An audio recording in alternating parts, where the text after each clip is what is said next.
Station Ghanpur MLA Kadiyam Srihari KTR పై hot comments చేశారు. కేటీఆర్ కు నాయకత్వ లక్షణాలు లేకనే ఆ పార్టీని చాలా మంది వీడుతున్నారని అన్నారు. కేసీఆర్ ఉన్నంత వరకే బీఆర్ఎస్ అని, ఆ తర్వాత ఆ పార్టీ ముక్కలు కావడం ఖాయమన్నారు. కేటీఆర్ నాయకత్వంపై నమ్మకం లేకనే కవిత తన దారి తాను చూసుకుందని చెప్పారు. సమయం కోసం హరీష్ సైతం వేచి చూస్తున్నారన్నారు కడియం. 10 ఏళ్లలో 36 మంది ఎమ్మెల్యేలను చేర్చుకున్నారని, ఆనాడు ఫిరాయింపులు గుర్తుకు రాలేదా అని ప్రశ్నించారు కడియం. బలుపు అహంకారంతో మాట్లాడితే నాయకులుగా ఎదుగుతామని అనుకోవడం కేటీఆర్ భ్రమ అన్నారు కడియం.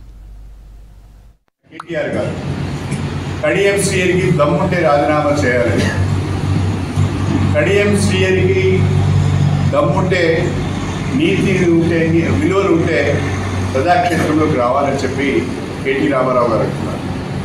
కడియం శ్రీహరి దమ్మున్న నాయకుడు. అయ్యా అండా చూసుకొని రాజకీయాలు చేస్తున్నాడు, అయ్యే పేరు చెప్పుకొని రాజకీయాలు చేస్తున్నాడు.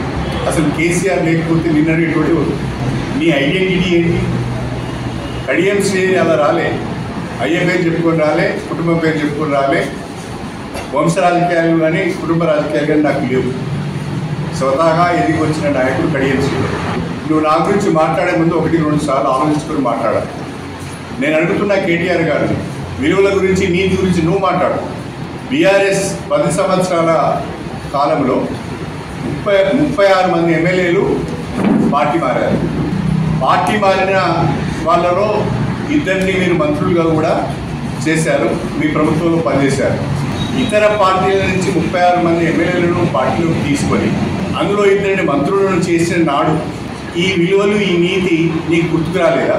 ఆ రోజు ఏం చేస్తున్నావు నువ్వు? ఆ రోజు ఎందుకు స్పందించలేదు?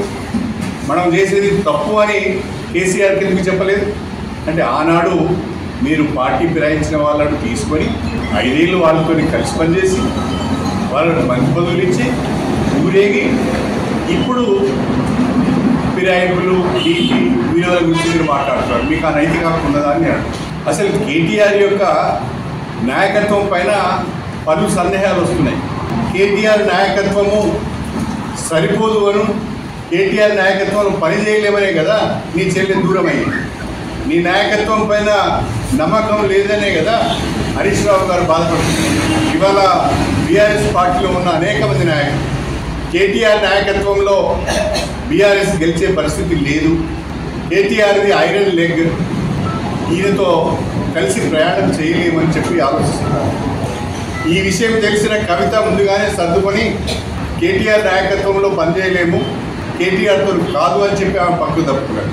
హరీష్ రావు గారు కూడా సమయం కొరకు సందర్భం కొరకు చూస్తున్నాడు. ఆయన ఏ రోజు ఆయనకు కూడా కేటీఆర్ నాయకత్వం పైన నమ్మకం లేదు. కేసీఆర్ ఉన్నాడు కాబట్టి ఆగుతున్నాడు. కేసీఆర్ ఉన్న రోజు మాత్రమే ఆయన కేటీఆర్ నాయకత్వంలో పనిచేస్తాడు. తర్వాత ఆయన దారి ఆయన చూసుకుంటాడు. ఆ తర్వాత బీఆర్ఎస్ ముక్కలు చెక్కలేదు. నీ పార్టీని సర్దిద్దుకోలేక, నీ కుటుంబాన్ని సర్దిద్దుకోలేక మాట్లాడడం సరైనది కాదు. ప్రజల యొక్క ఆలోచనకు అనుగుణంగా పార్టీని నడిపించే ప్రణాళిక కావాలి. ఇలా లేస్తే ప్రెస్ మీట్లు పెట్టి ప్రతిపక్షాలపైన విమర్శలు చేయడము, ఆరోపణలు చేయడమే పనిగా పెట్టుకుంటే ప్రజలు దాన్ని అంగీకరించరు, దాన్ని స్వీకరించరు. ఈ కాస్త జ్ఞానం లేకపోతే నువ్వు భవిష్యత్తులో నాయకుని కాలేదు. నువ్వు భవిష్యత్తులో ఏదో పెద్ద నాయకుని కావాలని అనుకుంటున్నావు. సరే, ప్రతి రాజకీయ నాయకునికి ఒక లక్ష్యం ఉండడం మంచిదే, కానీ ఆ లక్ష్యాన్ని చేరుకోవడానికి చక్కగా మాట్లాడాలి, సౌమ్యంగా మాట్లాడాలి. ఇప్పటికే నీ మీద 10 కేసులు ఉన్నాయి. ఒకవైపు ఫోన్ ట్యాపింగ్ కేసు ఉన్నది, ఇంకొక వైపు కార్ రేసుకు సంబంధించిన కేసు. ఈ రోజు నువ్వు అరెస్ట్ అయితే దేనికి పోతావో తెలియదు. బయటికి మాత్రము ఉత్తర కుమార ప్రగల్భాలు వస్తున్నావు. అనేక తప్పులు చేసి ప్రభుత్వం ఉన్నప్పుడు విచ్చలవిడి అవినీతి చేసి వేల కోట్ల రూపాయలు సంపాదించి ఆ డబ్బుతో రాజకీయం చేయాలనుకుంటున్నాం. అందరికీ తెలుసు నీ కథ ఏందో, నీ చరిత్ర ఏందో. వీళ్ళు వచ్చి విలువల గురించి, నీతి గురించి, నిజాయితీ గురించి మాట్లాడుతున్నారు. కడియం శ్రీహరి దమ్మున్న నాయకుడు కాబట్టి 2 సంవత్సరాలలో ఈ నియోజకవర్గానికి 1400 కోట్ల రూపాయల అభివృద్ధి నిధులు తీసుకొచ్చారు. ఒక ఆయన శ్వేతపత్రం ప్రకటించాలనుకున్నాడు, తప్పకుండా ప్రకటిస్తారు త్వరలో. నేను ఎమ్మెల్యేగా ఎన్నికైన తర్వాత ఈ నియోజకవర్గానికి ఎన్ని నిధులు వచ్చినాయి, ఏ శాఖ ద్వారా నిధులు వచ్చినాయి అనేది ఇప్పటికే నేను పత్రికాముఖంగా ప్రజలకు చెప్పాను. మళ్ళీ కూడా వివరంగా శ్వేతపత్రం కూడా నేను విడుదల చేయడానికి